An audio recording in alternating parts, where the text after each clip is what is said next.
Melbourne's newest $10 billion road tunnel is on track to open next year, 3 years behind schedule.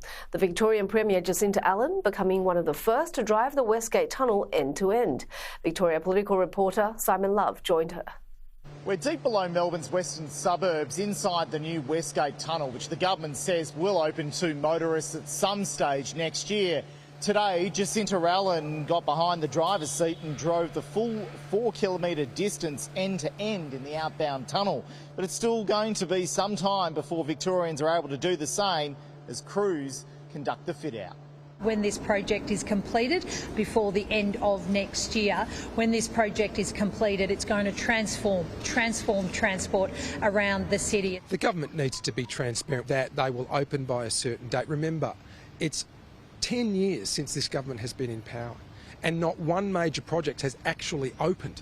Now, the government talks about level crossing removals, but they bundle them up. This is one of the Victorian government's major infrastructure projects involving tunnelling. This one itself is running 3 years late due to the discovery and disposal of contaminated soil. When it is open, there'll be 3 lanes of traffic from the Westgate Freeway through to Footscray Road. The tunnel was pitched by Transurban 10 years ago, meaning it will be tolled, but given the delay, Jacinta Allan stopped short of offering a short amnesty. The decisions on the tolling levels will be set closer to the opening date, but the levels will be consistent with the rest of the network.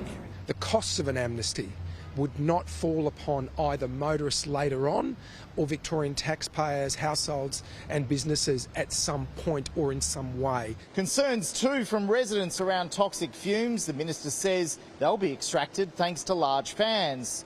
What we'll then do is we'll have extraction fans. Those extraction fans will remove all of those emissions and they'll be expelled through the northern and southern portals, which are about 50 metres above the ground. So if you think about that for a moment, the emissions of the trucks will significantly reduce compared to what we currently experience now. Those emissions are 30 metres below underground and they'll be emitted at 50 metres above the ground. The project also has dozens of smaller cavities between the 2 tunnels, which will help improve the safety of motorists and also provide evacuation routes if there is an emergency. So while today the Victorian government is celebrating this milestone of driving end-to-end, it'll be some time before motorists are doing the same.